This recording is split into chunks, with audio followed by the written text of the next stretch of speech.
Santa Cristina d'Aro ja escalfa motors per començar a celebrar la festa de la disbauxa i un any més el pavelló municipal d'esports serà l'escenari de gran part de la programació. Un dels actes que tornarà a acollir és el que dona inici a la gran festa de Carnaval, on es reuneixen totes les colles per presentar les seves propostes. Evidentment estem parlant del sopar de colles, que a Santa Cristina d'Aro és molt especial perquè ja desvetllen com són les seves disfresses.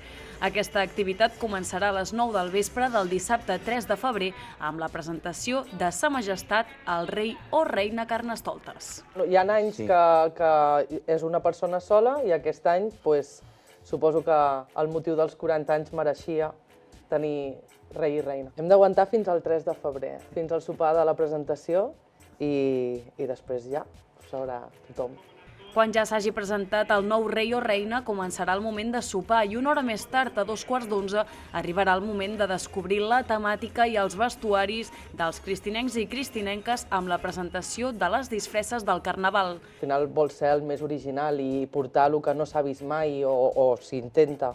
I, esclar, quan portes 40 anys sortint, que ja hi has anat gairebé de tot, costa no, doncs això, quedar-te callat i esperar que arribi. Un cop s'hagi acabat ja el secretisme i ja s'hagi descobert com lluiran les colles als carrers, aquestes colles tindran uns dies de descans i agafaran el protagonisme als nens i nenes. Dimecres 7 de febrer a les 10:30 celebraran la Rua Infantil, que passarà per l'Avinguda de l'Església fins al carrer Pere Gironès i tornar. Des de l'Avinguda de l'Església, a l'entrada del col·legi, per tot el carrer Pere Gironès, arribem fins a la rotonda de la gasolinera, la BP, i fem la volta i tornem a pujar. Llavors és una activitat curteta, però d'anada i tornada, i prou atractiva com perquè vingui molt de públic. I el dijous dia 8 encara més gresca pels petits de casa amb la xocolatada i el concurs de disfresses i festival infantil, que també tindrà lloc al pavelló d'esports durant tota la tarda. Aquella mateixa tarda, per cert, els carnestoltes faran arribar el Carnaval al local de la gent gran.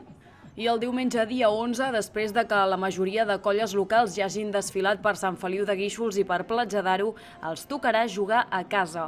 Al matí començaran a ambientar el municipi amb la despertada popular a càrrec de la Colla Blaus i la posterior fideuà i botifarrada popular que s'encarreguen els carnestoltes, els caganers alegres. I serà a 4:45 de la tarda quan arribarà el gran moment, l'inici de la 42a Rua del Carnaval de l'Amistat de Santa Cristina d'Aro. Les colles participants desfilaran amb les seves carrosses i comparses des de la plaça Catalunya fins a la zona esportiva municipal. Obrim el Carnaval de Santa Cristina i després fem una segona volta a la meitat i tanquem la rua amb totes les colles que es volen afegir per finalitzar el Carnaval. Antigament la Rua de l'Amistat portava aquest nom perquè era una rua no competitiva, però ara fa uns anys que es va decidir obsequiar les millors colles com fan Sant Feliu, Platja d'Aro o Palamós. El Carnaval de l'Amistat, aquí no hi havia guanyadors, perdedors, era com, mira, tothom té el pernil, el regal, no? I venies aquí d'una altra manera, Santa Cristina, no? Disfrutar-ho, no?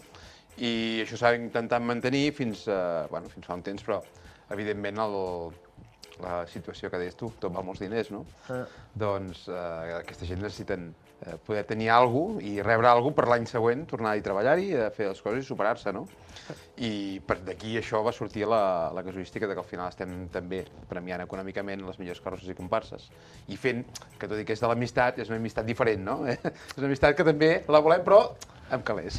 El lliurament de premis a Santa Cristina d'Aro serà a partir de 9:15 de la nit al pavelló. Un disjockey, ball, entrega de premis, servei de bar, que ho fan els del patinatge, no? De les noies del patinatge, hi ha entrepans, begudes, vull dir que pots acabar-ho bé, no només a desfilar i cap a casa, no.